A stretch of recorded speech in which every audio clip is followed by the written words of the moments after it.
Back here in Nigeria, the Monetary Policy Committee of the Central Bank has voted to retain key interest rates at current levels.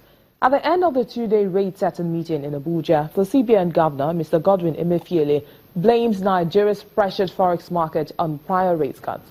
The committee agreed to keep the monetary policy rate at 14%, the cash reserve ratio at 22.5%, and the liquidity ratio at 30%. This is despite the finance minister's appeal that the rates are reduced to encourage borrowing. 2016 are now close to twice the size of the upper limit of the policy reference band. Supply-side factors including energy and utility prices, transportation and input costs have continued to add to consumer price pressures. Members emphasized that improved fiscal activities, especially the active implementation of the 2016 federal budget and payment of salaries by states and local governments, will go a long way in contributing to economic recovery. In the same direction, the committee urged the fiscal authorities to consider tax incentives as a stimulus on both supply and demand side of the economic activities. Outlook. The data available to the committee and forecast of key variables suggest that the outlook for inflation in the medium term appears benign based on several indicators. First, month-on-month inflation has since May 2016 turned the curve. Second, harvests have started to kick in for most agricultural produce and should contribute to dampening consumer prices in the months ahead. And third, the current stance of monetary policy is expected to continue to help lock in expectations of inflation, which, by the way, has started to improve with the gradual return of stability in the foreign exchange market. In this light, the Monetary Policy Committee believes that as inflows improve, the Naira exchange rate should further stabilize.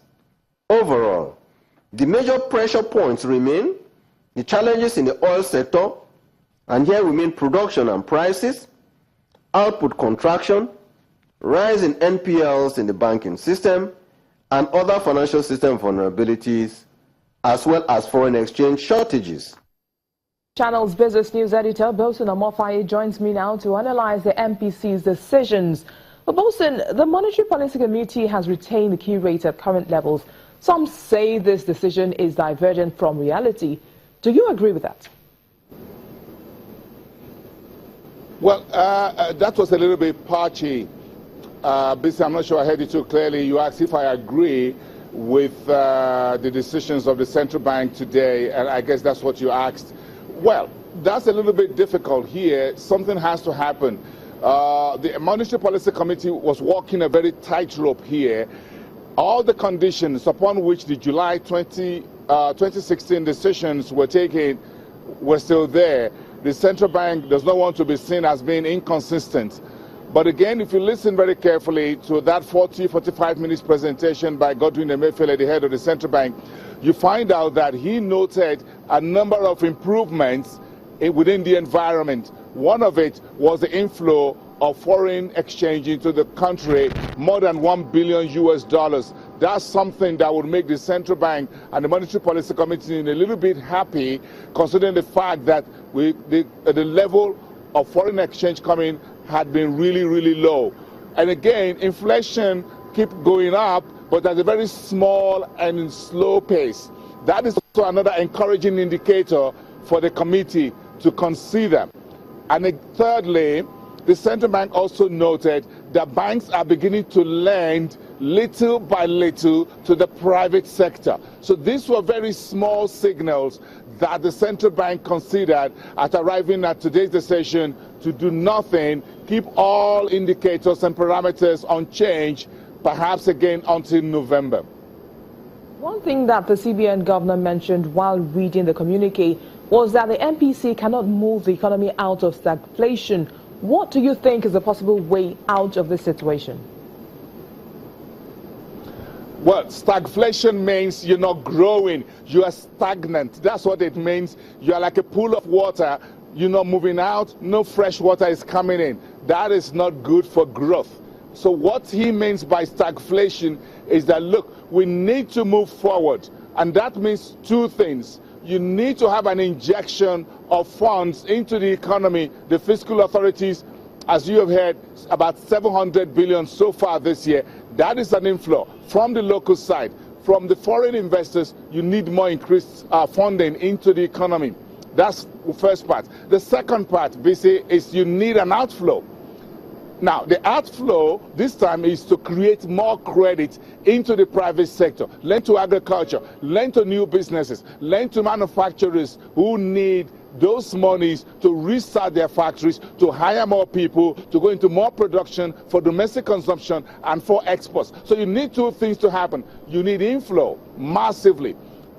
Then you need outflow as well. That is when growth will start to happen. That's when you take away stagflation. BC? Well, most people will be asking now, what's going to be the overall impact of the MPC's decisions on the economy?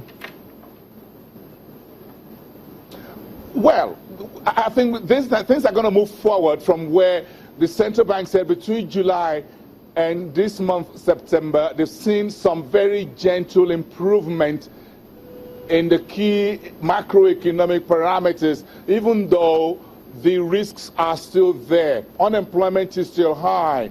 The level of credit to the private sector is still very, very low. Thirdly, the level of government spending is not massive enough to create more jobs and create avenues for government to make more tax, create room for foreign exchange inflow, beg your pardon, to come in. So, but right now, the financial markets will take this as a good indicator because for now, things are going to be watched very closely between now and September. Well, Bosun, before I let you go, do you agree with the CBN that the reduced lending rate has failed its purpose? Well, you can only agree with the central bank to the extent that, yes, monetary policy, because fiscal policies has been lacking. All right, thank you very much, Bosun, for talking to us on the program. Bosun Omofaye is Channel's business news editor who's been keeping tabs on the Monetary Policy Committee's decisions.